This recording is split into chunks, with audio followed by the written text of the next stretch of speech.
जिस बात का अंदेशा था दिवाली की अगली सुबह बिल्कुल वही हुआ है और पूरा उत्तर भारत एक बार फिर जो आप देख रहे हैं कोहरा नहीं है, दरअसल प्रदूषण की फिर से चपेट में है। दिल्ली के कनॉट प्लेस की तस्वीरें आप देख रहे हैं,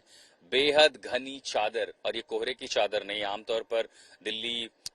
उत्तर पूर्व राजस्थान, हरियाणा, पंजाब और ये सब जो इलाके हैं, आमतौर पर सर्दियां शुरू होते कोहरा शुरू हो जाता है, लेकिन अब इस कोहरे और तापमान के साथ जो धुआं बीती रात, दिवाली की रात जो जश्न हुआ है पूरे एनसीआर में, पूरे उत्तर भारत में, और खासकर पटाखों के साथ, और वो भी तब जबकि सुप्रीम कोर्ट,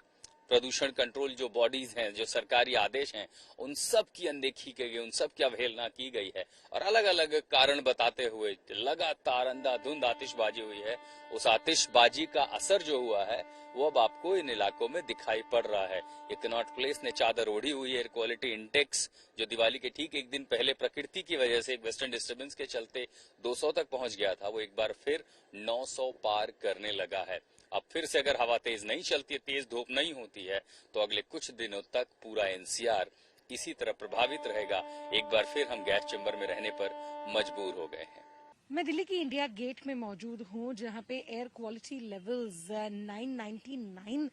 तक पहुंच गया था। फिलहाल एक्यूआई लेवल्स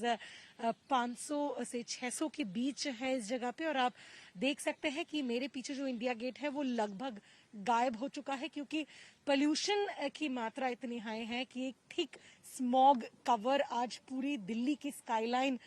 में दिखाई दे रहे हैं। कुछ दिन पहले बारिश के चलते दिल्ली के लोगों को राहत जरूर मिली थी, लेकिन कल दिवाली के मौके पे लोगों ने इतने पटाखे जलाए कि हम देख सकते हैं कि क्रैकर बैन होने के बावजूद जमीनी हकीकत यह है कि उस क्रैकर बैन को बिल्कुल ही पालन नहीं किया गया। और हम कह सकते हैं कि सिर्फ क्रैकर बैन से पोल्यूशन तो नहीं होता है, लेकिन एडवर्स इफेक्ट्स इससे भी होता है, पोल्यूशन क्रैकर से भी होता है, और उसका नजारा जो है आप लगभग देख सकते हैं कि कैसे पूरी जो इंडिया गेट है वो विजिबल नहीं है। मेरे सामने जो कर्तव्य पथ है, कर्तव्य पथ की तरफ आप देखेंगे कि विजिबिलिटी एकदम जीरो के बराबर है। सुप्रीम कोर्ट की तरफ से पराली जलाने के लिए बार बार रिक्वेस्ट किया गया था कि ना जलाई जाए, स्मोक टावर्स जल्दी काम करने लगे, इसके बारे में भी सुप्रीम कोर्ट से डायरेक्शंस आए थे। और आप देखे थे कि क्रैकर बैन जो दिल्ली सरकार की तरफ से की गई थी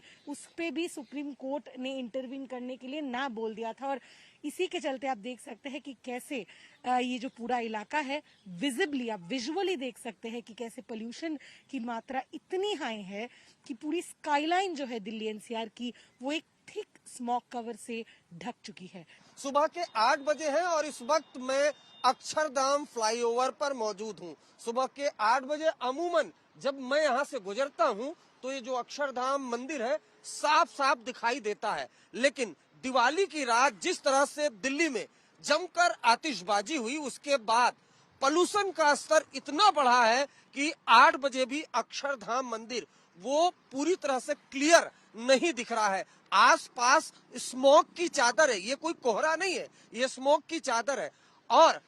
उसके ठीक बगल में NH24 है। दूर तक अगर अंकित खंडेलवाल आपको दिखाएं तो विजिबिलिटी काफी खराब है, लो विजिबिलिटी है यहाँ पर,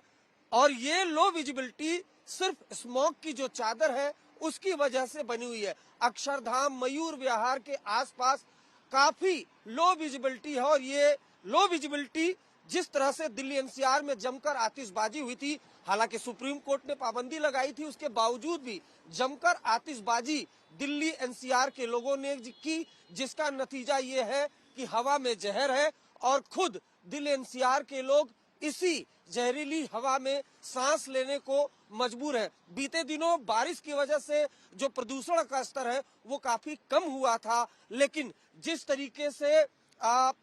पाबंदी के बावजूद भी जमकर आतिशबाजी देखने को मिली, उसका नतीजा ये है कि हवा में एक बार फिर जहर घुल गया है और दिल्ली एनसीआर वाले इसी जहर का सांस लेने को मजबूर हैं।